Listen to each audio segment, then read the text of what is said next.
না পদ্মা এই লোকটা খুব খারাপ কাজ করছে। তো তা নাহলে পাকিস্তান থাকতো, আমরা আদমজির কর্মচারী হইতাম, আদমজিরা এখানে পাটকল করতো, বাওয়ানিরা করতো, মুখ করতো, আমরা তাদের কর্মচারী, আমরা তাদের কর্মী হইয়া চাকর হইয়া কাজ করতাম। এটা কত শেখ মুজিবুর রহমান ভালো কাম করে নাই। স্বাগত সবাইকে, আপনারা দেখছেন বাংলা ভয়েস। কেন করছে, কি কারণে করছে, একদিন বাংলাদেশের মানুষ বুঝবে এরা কারা। বঙ্গবন্ধুর বাড়ি পড়লে অন্যদের বাড়ি পড়বে কেন? অন্যরা কি দোষ করছে? বঙ্গবন্ধুর বাড়ি পড়ছে বা শেখ মুজিবের বাড়ি পড়ছে, আমি তো বলি লোকটা খুব খারাপ ছিল, এই কারণে তার বাড়ি পড়ছে। আমিও তাদের সাথে একমত, কারণ লোকটা 6 দফা দিয়ে কামটা ভালো করে না। কারণ 6 দফা দেওয়ার কারণেই বাঙালি শিখছে যে হেরা আর আমরা পাঞ্জাব না বাংলা, বাংলা বাংলা, পিন্ডি না ঢাকা, ঢাকা ঢাকা।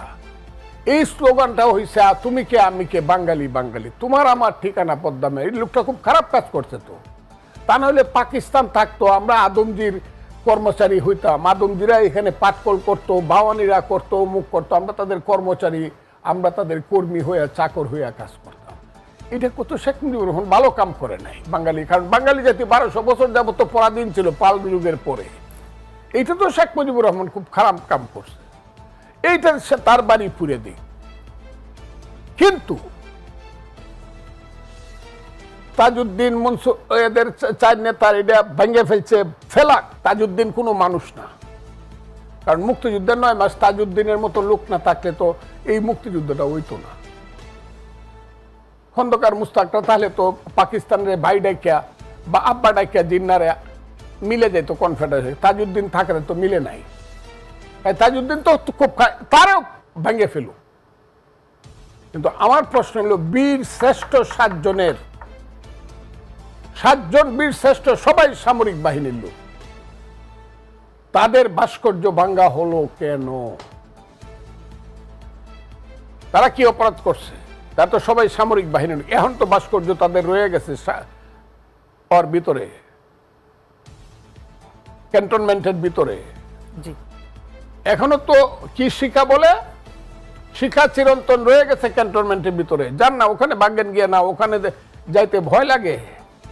তাইলে বোঝা গেল এখানে ওই হাসিনার কারণে শেখ মুজিবের বাড়ি পড়ছে, এটা যতটা না সত্য, তার চেয়ে সত্য হলো এটাকে বাহানা ধরিয়া মুক্তিযুদ্ধের যত চিহ্ন আছে তাকে মুছে দেওয়া।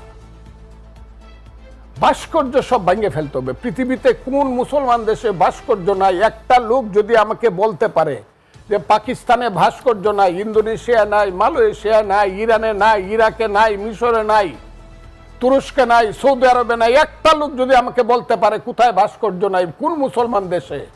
আমাদের দেশে এমন পাগল হয়ে গেলাম কেন? আমরা ভাস্কর্য দেখলে আমরা মূর্তি মনে করি কেন? ভাস্কর্য আর মূর্তি তো এক জিনিস না। ভাস্কর্য তো ভিন্ন জিনিস। এটা তো it's an art and architecture. এটা একটা জাতির সভ্যতা বিকাশের একটা সোপান। জি, এটা কাজেই যারা এটা করছে এটাকে একটা বাহানা হিসাবে নিছে।